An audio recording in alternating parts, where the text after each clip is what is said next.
સુરત શહેરમાં સરકારી અને જાહેર જમીનો પર થતા ગેરકાયદેસર દબાણોનો મુદ્દો અવારનવાર ચર્ચામાં રહે છે, પરંતુ જ્યારે આવા દબાણો પાછળ સત્તાધારી પક્ષના જ ઉચ્ચ પદાધિકારીઓના પરિવારજનોના નામ સામે આવે ત્યારે મામલો ભારે રાજકીય ગરમાવો પકડે છે।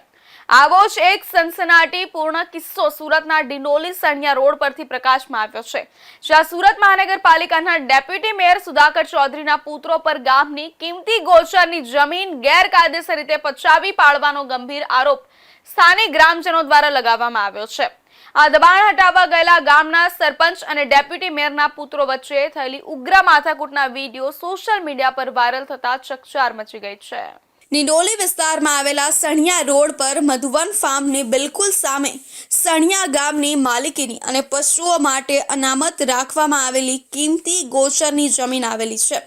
છેલ્લા કેટલાક સમયથી આ સામૂહિક માલિકીની સરકારી જમીન પર ચોક્કસ તત્વો દ્વારા ગેરકાયદેસર રીતે બાંધકામ ચાલતું હોવાનું ગ્રામજનોના ધ્યાને આવ્યું હતું। સ્થાનિક સ્તરે તપાસ કરતા માલુમ પડ્યું હતું કે આ દબાણ બીજું કોઈ નહીં પરંતુ સુરતના વર્તમાન ડેપ્યુટી મેયર સુધાકર ચૌધરીના બે પુત્રો રાહુલ સુધાકર ચૌધરી અને અતુલ સુધાકર ચૌધરી દ્વારા કરવામાં આવી રહ્યું છે। ગામની કિંમતી જમીન આ રીતે ખાનગી હિત માટે પચાવી પાડવામાં આવતી હોવાનું જોઈને જાગૃત નાગરિકોમાં ભારે આક્રોશ ફાટી નીકળ્યો હતો। ગ્રામજનોની ઉગ્ર રજૂઆત અને પોતાની નૈતિક ફરજ સમજીને સણિયા ગામના સરપંચ જસપાલ સોલંકી તાકીદે એક્શન મોડમાં આવ્યા હતા। તેઓ કોઈ પણ પ્રકારના રાજકીય દબાણમાં આવ્યા વિના ગ્રામ પંચાયતના સ્ટાફ અને જેસીબી મશીન સાથે ડિંડોલી સણિયા રોડ પર મધુવન ફાર્મ સામે આવેલા વિવાદિત સ્થળે પહોંચ્યા હતા।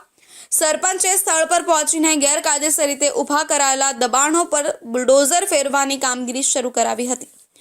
બુલડોઝરની કામગીરી શરૂ થતાની સાથે જ ડેપ્યુટી મેયરના બંને પુત્રો રાહુલ ચૌધરી અને અતુલ ચૌધરી પોતાના સમર્થકો સાથે ઘટનાસ્થળે દોડી આવ્યા હતા। તેઓએ સરકારી સ્ટાફ અને સરપંચની કાયદેસરની કામગીરીને અટકાવવાનો પ્રયાસ કરી ઉગ્ર દલીલો શરૂ કરી હતી। જ્યારે આ સમગ્ર હાઈ વોલ્ટેજ ડ્રામા અને માથાકૂટ ચાલી રહી હતી ત્યારે ત્યાં હાજર કેટલાક સ્થાનિક યુવાનોએ પોતાના મોબાઈલ કેમેરામાં આ દ્રશ્યો કેદ કરી લીધા હતા। બુલડોઝરની કામગીરી, ડેપ્યુટી મેયરના પુત્રોની દલીલો અને સરપંચ સામેની ઉગ્ર બોલાચાલીના આ વિડીયોઝ ટૂંક સમયમાં જ સોશિયલ મીડિયા પ્લેટફોર્મ્સ પર વાયુ વેગે વાયરલ થઈ ગયા હતા, જેને પગલે સમગ્ર પંથકમાં ભારે ચર્ચા જાગી છે। આ ઘટનાની જાણ થતાં જ પોલીસ કાફલો ઘટનાસ્થળે દોડી ગયો હતો। પોલીસની એન્ટ્રી અને સ્થાનિક સ્તરે અગ્રણીઓની મધ્યસ્થતા બાદ હાલ પૂરતો વિવાદ શાંત પડ્યો છે। એવા દાવાઓ કરવામાં આવી રહ્યા છે કે બંને પક્ષોએ બેસીને પરસ્પર સહમતિથી સમાધાન કરી લીધું છે। જોકે આ કથિત સમાધાન બાદ પણ વિડીયો વાયરલ થઈ જતા હવે સોશિયલ મીડિયા પર લોકો સવાલો ઉઠાવી રહ્યા છે કે શું સત્તાના જોરે સરકારી અને ગોચરની જમીન પર થયેલા દબાણના કેસમાં પણ આ રીતે આંતરિક સમાધાન કરી શકાય?